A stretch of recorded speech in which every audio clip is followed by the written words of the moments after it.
Au cours d'une respiration normale, les poumons se dilatent et se contractent dans la cavité thoracique. Les poumons sont revêtus de 2 couches de tissu, comme un point qui a été poussé dans un ballon. L'espace entre les couches, appelé cavité pleurale, est lubrifié pour que les poumons puissent glisser facilement sur la paroi thoracique. On appelle pneumothorax la pénétration d'air dans cet espace. Le pneumothorax traumatique peut être dû à une lésion du thorax. Une lésion thoracique contondante ou pénétrante peut provoquer une petite déchirure à la surface du poumon. De l'air peut alors pénétrer dans la cavité pleurale et se bloquer. La poche d'air provoque une augmentation de la pression dans les poumons et leur affaissement.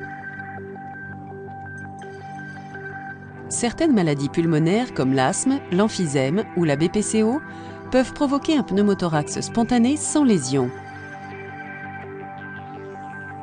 De petits sacs remplis d'air ou bulles peuvent se former sur les poumons. Lorsque les bulles éclatent, de l'air est libéré dans la cavité pleurale.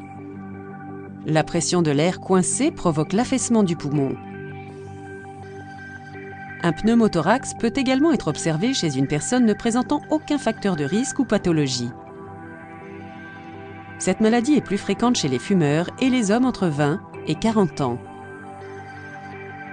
Un pneumothorax sous tension est une complication potentielle grave de tout pneumothorax.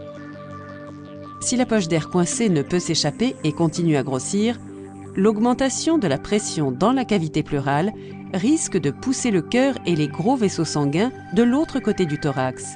Ce déplacement se caractérise par une baisse significative de la pression artérielle. Cette maladie mettant en danger la vie du patient nécessite une intervention médicale immédiate.